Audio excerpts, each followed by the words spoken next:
99.5. And we're live inside Cape Coast on 100.3. We're live in Kumasi on 98.5. And we're live in Tamale 99.7. Easy. And trust me, you can only get this exclusive on Asaase Radio. Easy. Listen to me, man. Everything good and everything is all right. About time now to press gas and talk to Ville. You know what I mean? So, Ghana, are you ready? Now, if you have any question, you understand me? If you have any question or whatsoever, make sure you text me via WhatsApp 020-000-0995. You know what I mean? And trust me, let's do the do over here. DJ Rennie, cut me through, man. I want to you know, man. Everything soft and everything good in the place. All right, so let's go on the line and talk to Ville. Ville. Yes, my brother. Wagwan. Yeah, my brother, you see, as you can see. Yeah. Another day with the family, you know. But of course, you know, we couldn't miss out on the opportunity to connect. All right. It looks like, you know, you are driving, right? You are driving, and the network is kind of shaky. I don't know if you can borrow us some of your time and park so that we could get a very good network and tag, because trust me. I do that. Yeah, man. In a minute. I'm in a bad zone, but give me about 2 minutes and you're outside. Yeah, man, because we have more than let me say 20 million and over people listening to you right now in Ghana. Sure. You know what I mean? So we just want everything to be clear. We just want everything to be nice. Yeah, man. Ladies and gentlemen, we're waiting for Ville to park well. You understand me? He's driving, so yeah, man. He needs to park. We're basically past the airport. So more time when you pass the airport, it's a little bit choppy, you dig? Mm-hmm. So I just have to go right now. Airport is a big thing, so yeah, man. But we can go and chop it up in the meantime. So they get me. I can find a nice spot so we can have the conversation going properly. You dig? Yeah, man. So, ladies and gentlemen, Ville is parking. Easy. Yeah, man. You know, he's driving, and as you can see, all those live on our Facebook page, you could see that Ville, you know, is in his car alongside his family, and you understand me? He's driving, and you know, on the road and all that. Everything good and everything is all right. You know, I would like to pick up my producers. You understand me? Big up DJ Rennie. Big up the technician on duty. You understand me? Yeah, big up Benedict Jaffes. Big up Bob Africa. Big up Junior Maestro. You understand me? Yeah, big up the team, man. All right. So them say we're good to go. King Lagazee plays much man. better than they can. King Lagazee plays much better. I was staying all of Better that. than they Good. can. Yo, this is Ville, aka Tory Mason. And of course, you know you've been tuned to King Lagazee, the 7-star diamond platinum general to the world. King Lagazee, give it to them. All right, Ville. Yes. Look like everything good. You know, everything is all right in the place. Ville, how have you been in terms of music and everything, family-wise and, you know, everything? I've been good, man. You know what I mean? I've been blessed, you know. God has been wonderful. You see me, as you can see, I got my 2 sons with me right here. Thor and Miss, you know what I mean? It's Yeah, man. you know what I mean? We're going to the Father's house right now to go get some prayers in and some blessings, you know what I mean? We give Yeah, thanks. man, but I'm thankful, man. I'm here. We're here, like I said, here we go on. Yeah. Enough people that make it, you know. Remember, so COVID come through and take with some people, and we're still there, same way among the living. So we have to give thanks for that, you know what I mean? Definitely. See, on a more serious note, this issue to do with COVID, sometimes I don't want to hear it because I lose a lot of people uptown due to, you know, this COVID. So sometimes when you mention COVID like this, my heart kind of bleed and thing. But we give thanks for the reality because, you know, we can't do without nothing, without the powers of the Almighty, don't it? Sure, natural, real talk, you know what I mean? Yeah, man. So, as you said right now, you know, you're from the house of God, right? Yeah, man. All right. How was your upbringing like, being with your grandmom and all that, and like growing up in a Christian home? How was it like? Yeah, well, my grandmother was the kind of woman that, I mean, she basically, try to, your grandma, she kind of drive home the fact that, having the presence of God is the most important value. You know what I mean? And being in his house and doing as much as we can to get close to him is always a priority. You know what I mean? So with that upbringing, I kind of bring that forward even into my kids them as well. Right now, you get me, trying to instill those values and stuff. You get me? Yeah. Wow. So which church do you fellowship with, David? Come again? Which church do you fellowship with? Yeah, well, first of all, let me point out to people and make them know. So I don't deal with religion. I deal with the Most High God Almighty. Definitely. You know what I mean? But I go to a church called FLC. It's called Freedom Life. Okay. Church. You get me? It's more like that church kind of found me than me finding that church. Cause, for years, I've never really been associated with one until I went to that just on a visit situation, and I fell in love with their values and what they embrace and what they, bring forth according to the biblical precepts. You see me? So, yeah, man, FLC, you see, Freedom Life. All right. So, in your upbringing with your grandmom, going to church and all that, I would like to know, how was the life like? I mean, in terms of, being a Christian, living with your grandmom. Our grandmothers already, they take everything personal and they go hard on everything. In terms of you staying with her and she instilling that Christian life in you, how was it like for you? Well, first of all, she was a strict woman, but a very loving woman, Yeah. Mm-hmm. Yeah, when I grew up in a very strict house, but a loving house, my grandmother was always the one to defend me. She was my number one defender, my number one provider. She provided me with love and nourishment and, and things of that nature. Things that as a child you need, probably more than having a shirt for your back or a shoes for your foot. You know what I mean? So it was me, my grandmother, my sister who followed me, and I never really grew up with my biological mom, and then my father, even though he was there, wasn't really there in a personal way. You know what I mean? It wasn't there. It was there in the physical, but not in the, the presence where, okay, I would need certain things from my father, like probably if I wasn't a vibe with my father and having a conversation or, stuff of that nature. So my grandmother was playing the role of both mom and dad. Wow. You see me? So that's the kind of environment I grew up in. I was born what we call the garrison in Jamaica, but we call it, some people say the ghetto, the hood, But I was born there, and then my father eventually bought a house uptown, and we moved uptown when I was about 10, 11 years old. You know what I mean? So in a way, I'm familiar with both sides of the fence, being born in a very poor neighborhood, but then grew up in a very uptown neighborhood, a town that was more well off, And I grew up there, and my grandmother, she when she moved with us, she lived with us for about 2 years in that environment before she passed away, So she never really lived long enough to even see what I and I have become, and what I have made of myself. But I'm quite sure that she's proud that she's in heaven right now looking on because, those values and those things that I grew up with her, that she instilled in me, it's still with me today.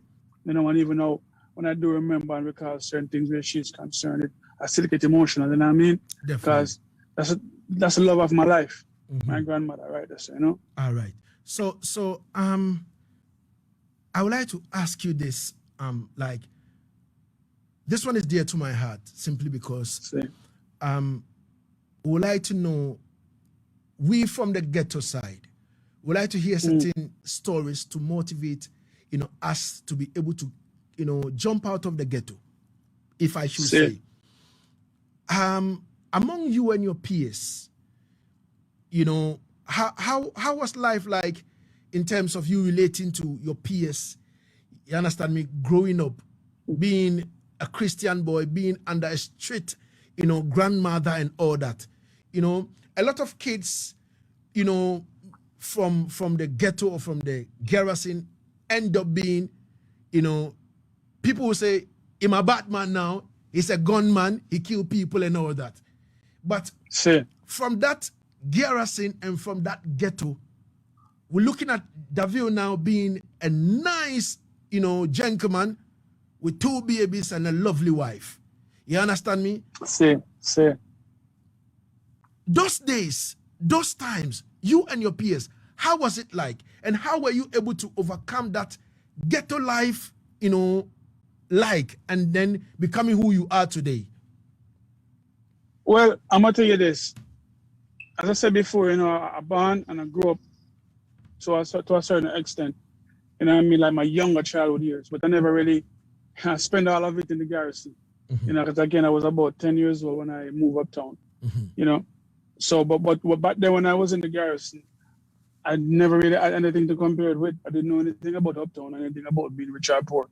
It's just one lifestyle I knew about, and as a kid growing up, that was the lifestyle for us. We were just enjoying the moment.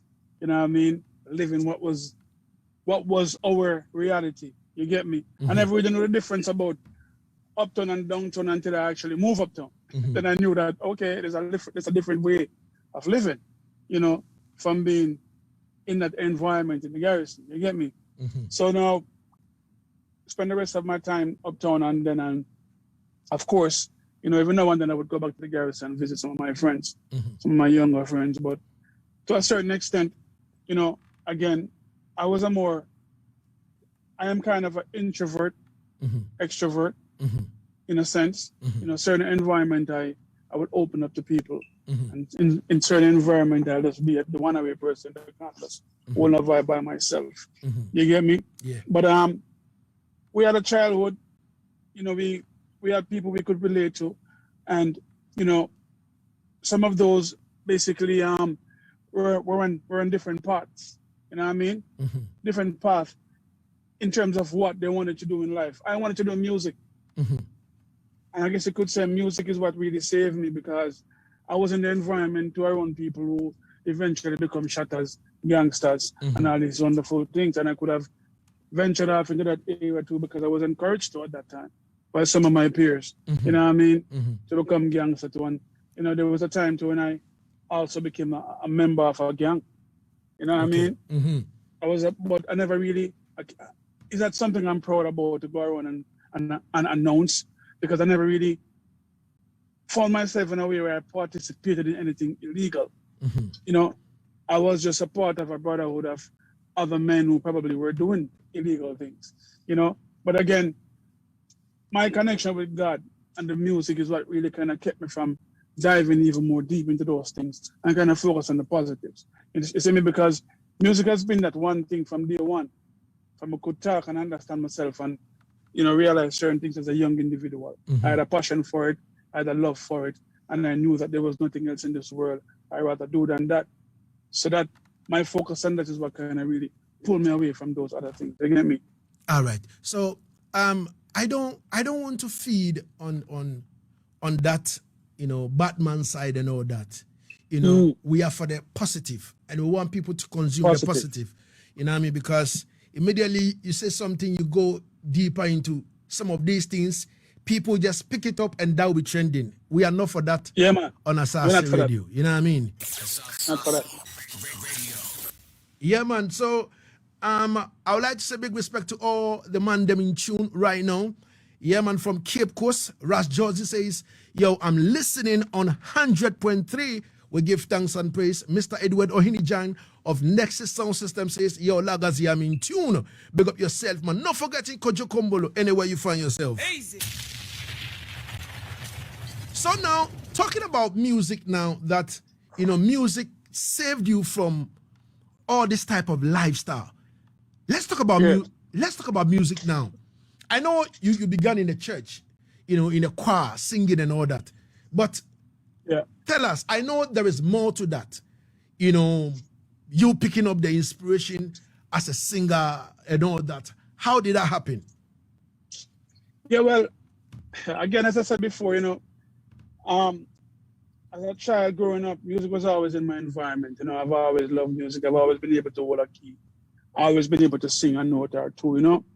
And then my father is a producer and an artist himself. Mm-hmm. You know what I mean? Mm-hmm. The world would know him as Ja Thomas. Okay. He had his own hit records too. From a day down, them a tabo boogie down. Yeah. I'm a Ja Thomas, I who dance around, shoulder move, fire. You know what I mean? That's his number one song. Yeah. And he's also instrumental in a lot of iconic reggae music from back then. Like, every day is a gunshot and another one gets flat by Anthony Johnson. Yeah. He produced that. Wow. You know what I mean? Wow. Entertainment, it's a form of enjoyment. No matter fighting on the dance. Become the enjoy the scene. He wrote and produced that for Tristan Palmer. Wow. You know what I mean? So his label is known as the Midnight Rock Records. And, back then, he was on top of the game in terms of being a producer and also artist himself. Mm-hmm. So when I was a kid now, in my environment, you had people like Barrington Levy, John Jalaz, one of the years producers of his time, you know what I mean? Supercat, Luka John, Rankin Tyan, Early B. These people were in my environment. You feel me? Mm-hmm. As a kid, and then, me as an individual who wanted to emulate my father, I wanted to be like my father. Mm-hmm. You know what I mean? Kind of really help to push me in that direction some more. You get me? Mm-hmm. So when he used to go to the studio and come back home with his production and his song that he did the night before or whatever the situation is, I'd be one of the first individuals to hide away and take out those cassettes Mm-hmm. and play them, and in no time practice and rehearse the songs and knew them by heart as a kid. You see me? Mm-hmm. So from them time then we're going to school now, and then into school now I ventured into like doing the school barbecues and the school fetes and the school functions, and then in church I try to do the choir thing and stuff like that. So those things kind of really help to influence me and help to inspire me and push me forward in terms of my belief and understanding of what music is, and knowing that this passion is something I wanted to feed and grow. You see me? All right. So that's where it really started. You get me? All right. So 27 minutes going into the R2 on Asaase 99.5. We are reasoning with Ville all the way from the US of A. Now, I want people to, if you want to ask any question, trust me, yeah, man, you can send your messages via WhatsApp 020-000-0995. Yeah, man, send in your questions. You understand me? And trust me, yeah, man, I will read them for you, nicely. This one says, I'm enjoying you live in Tamale industrial area inside Obin Spot in front of Diamond FM. You two great. Asaase 99.7. Wow. Respect to our Tamale Massive and crew. You understand me? Yeah, man. This one says, yo, father, David up there, Bartoras. All right. So you didn't add your name, but trust me, make sure that next time when you're testing, you add your name. On the live too, I have Black Rasta saying, respect for the exclusive King Lagazee. Respect and manners. Edward Ohinijan says, greetings. I'm loving the chat with Ville. Yeah, man, everything good and everything is all right. You know what I mean? Kamal Aldin John says, headset. It's a handset, King Lagazee. I asked, how did you feel bringing your settings today? Well, I feel great. You know what I mean? Everything good and everything is all right. So keep your messages coming. Yeah, man, anything you want to know about Ville, trust me, keep them coming every time. Exactly 29 going into the 2 p.m. here on Asaase 99.5 here in Accra.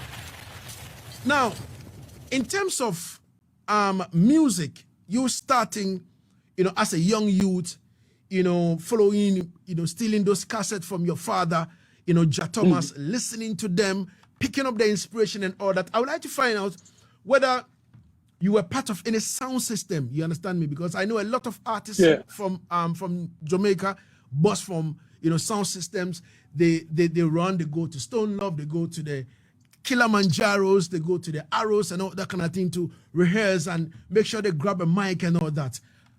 How was yours like? Well, I wasn't a member of a sound system, you know what I mean? But I used to venture around a few in my younger days, you know. Yeah, man, and then eventually now I became the lead. I'm a member of a group called ARP, you know what I mean, which is one of the first dancehall reggae group of my time. You see me? And that is where the professional side of the music really started out for me. You know what I mean? Eventually I became the lead singer of that group. For a number of years, we did a whole heap of things in the business, and I mean, musically speaking. You get me? But eventually now, in about 2000, I ventured off and started off my solo career. You know, and that's where the birth of Davil really started in the year 2000. You get me? Okay. All right. So now, you're not being part of any sound system. Let's talk about dub plate now. When did you start cutting dubs? And which sound, you know, did you cut dub plate for? I mean, the first sound you ever entered into the studio to voice for? Lagazee. Okay, so dub plate thing now really started from the group ARP. I started cutting dub plate for sound from that time, while I was a member of the group. Okay. So eventually when I started my Davil track, I started doing Davil. You feel me? Eventually when I did my first production, because I'm also a producer and a songwriter. See me? The very first song I produced is a song called In Heaven. Baby, you're all I want when you're lying here in my arms. Yeah. That's the first song I produced. Wow. And that song became my first hit record. And it was right about that time I really started doing dub plates for sound systems. You know what I mean? Right in that era, you know, when I was doing like projects for like the Jammies and, you know, Shocking Vibes and Penthouse and, you know, Baby G, Jam 2, you know what I mean, Y21 and all of these different producers, Renaissance, Dan Carleone. You get me? I say, those songs I was doing, at that time I was more predominantly dancehall than I am reggae. You know, because in those days, before I started producing myself, you would find me under the Thunderclap rhythm and the French vanilla rhythm and them things. You get me? I said you're doing some dancehall stuff. You know, but I think we call all of the talks we know them a girl is make me see you that on the modern cement rhythm. Yeah. You see me? Yeah. Firelings and them people. So predominantly now when I started doing dub plate and started doing my solo thing, I do dub plate for a whole heap of sound. But then it was mostly Stone Love, Renaissance, Metro Media, Swatch International, and Jamrock. Those sounds were predominantly the sounds I was doing dub plates for back in them time. And then eventually, you know what I mean, we start with dub plates where I kill sounds, so other sound I come and other sound I link. You know what I mean? Pies of Dart and all of these them sound, you get what I say? All right. Yeah, man, but so the thing start off. All right. I did want to find out the first sound system you ever, at least like as in Davil, you go into the studio to voice for. Man. Like the first sound system. Yeah. Lagazee, it's been so long. And I've done dub plate for so many sounds. Hundreds of sounds over my time period. Yeah. Believe me, it's kind of difficult for me to even go back and say which sound first, because I remember, you know, I had a career before Davil. Yeah. As the lead singer for ARP. You get what I mean? I said, so I've been doing dub plate from them time there. So for me to say what's the first dub plate I did, I would have to say while I was a member of ARP, but which son I did it for, I couldn't really say because it's been so long. I'm still young, yeah? But I've been in the business for over 20-something years. Yeah. Wow. Because I've had two separate ventures in the business in terms of being an artist. Some of it as a member of ARP, and the rest of it as the man you see here in the flesh. Wow. David, a dig. Yeah, man. All right. So, Mr. Edward Ohini Jan want to know what exactly happened to the group ARP. The group ARP, when I left the group in the year 2000, the group was still there. Okay. You get me? Eventually, the dude became defunct, and that was it. You know what I mean? Mm-hmm. I started my solo career. I didn't want to leave the group, honestly. Mm-hmm. You know, but I just felt like some people wasn't really pulling their weight and doing what they were supposed to do to help the group to thrive and be more successful. You see me? Mm-hmm. It's a different thing when you're in a group with four or five different minds. Mm-hmm. You find, say, if all of the minds are on the same page, then there's going to be an issue. Mm-hmm. And eventually, as we got more famous and got more successful, that became the case. But me and the hunger of me after music and how much I wanted it could not be settled with us settling for what was given and what was happening. I wanted it all. I wanted to get that break and get that recognition and get that respect. Mm-hmm. So I put in the work, you dig? So when I find that other members weren't doing the same thing as I was, I realized I had to step off and start doing my thing. You know, and that's what happened, you know, unfortunately, but God knows best, don't? Definitely. All right. All right. So Raphael Juanu says, I'm feeling the conversation, bro. Natural flow. We give thanks. We give thanks. And Wild Dread Kenneth says, the man Lagazee straight. Y'all settings loud for my radio in my car. What I want to know is, man Davil look as in voice. Any collaboration with the GH artists them, the likes of Stone Guard, Jupiter, etc. All right. Before Davil even comes in to answer this, he's got a feature. He's got a song and he featured Stone Boy on the song. You understand me? I was the first person to premiere that song here in Ghana. You know what I mean? Yeah. Yes, and I was the man who's responsible for making that happen too. Yes.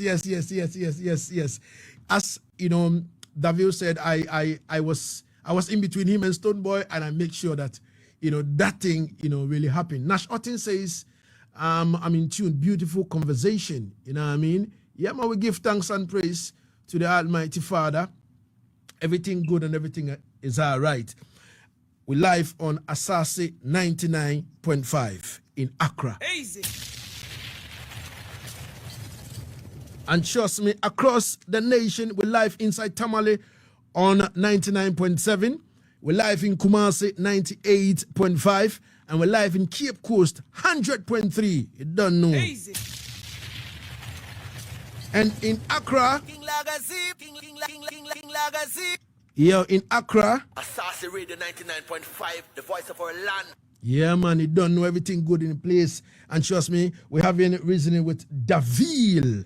And trust me, he went to church with his kids. And trust me, they're on the way going home, driving. And at the same time, we say, no. I'm actually on my way to church. Oh, you are on your way to church? Wow. Yeah, because here I go on. This morning, very early, I got up and I say, you know what?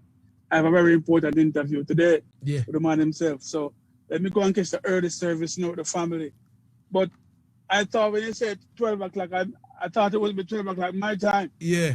You dig? All right. I would have been in and out and ready for the settings. But when you make me know, so boy, at 10 o'clock my time, if I change the program. Definitely. You get me? I say, definitely. Yeah, my kid, don't know. I like as a thing, and gone and, you know what I mean?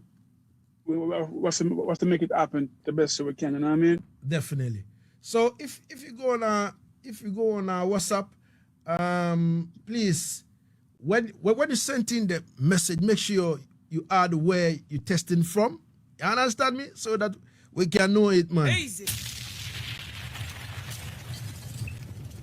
979, at the end says, ask Davil, when is he coming to Ghana for a concert?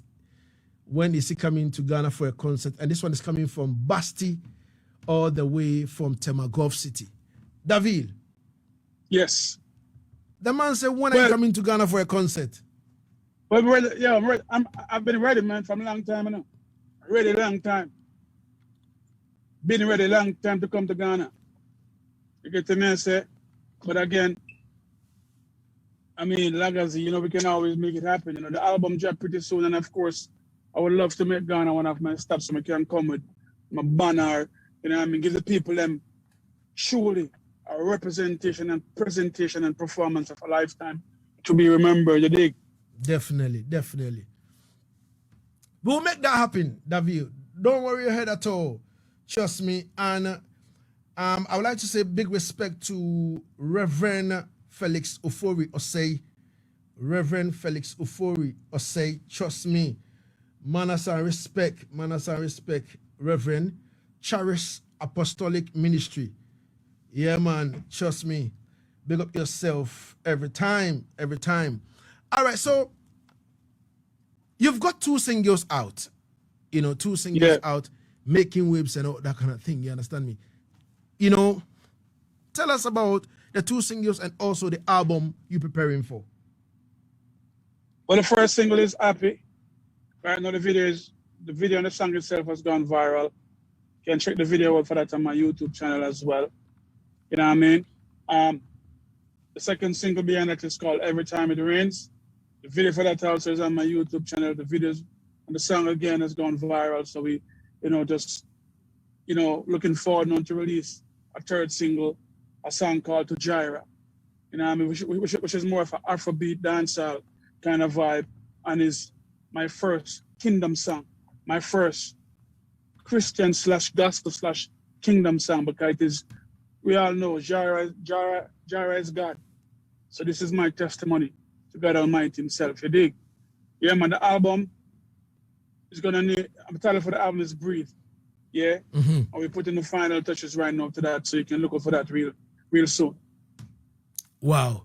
You put it, so when exactly should we expect it? Maybe if you can give us a gist. I want to put it out by November of this year. Okay. You see me? But again, I'm still working on some collaboration this year and there. I don't be great if I done a Ghana artist as well. Okay. For the project as well, but that's the plan right now. You see me? All right. We give thanks because you're going to church and all that. I don't want to bother you so much because you're driving on the way and all that. I would like to say thank you so much. No bother, man. No bother at all. Yeah. We're very close. Yeah, because it's not easy for you to just step in a man's life and change his program in the morning and say, all right. Easy. Sure. Yeah, David, I would like to say thank you so much. Before I leave you finally, your word of advice to your fans in Ghana. Yeah, well, of course, big up Ghana, you know what I mean, to the fullest. It's a place that I've always, held dearly to my heart. I've heard the stories, I've seen the responses from the massive and the fans over there in regards to my music, and not only my music, but overall where reggae music is concerned. You know what I mean? The history is deep, the connection is there, I'm a Jamaican, but still, Ghana is a part of me because that's where my lineage started from years ago. The motherland. You get me, I say? Mm-hmm. And I love the connection between the Ghanaian. That's what you say, right? Yeah. Ghanaians. Ghanaians. Right?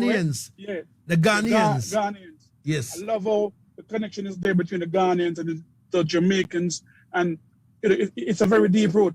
So I can't wait to be there in the flesh, to feel some of that energy there, eat some of that food there, chill out with some of the people there, you know what I mean, and inhale some of that air in my lungs, you know what I mean? Definitely. I look forward to it, man. You see me? Definitely, David.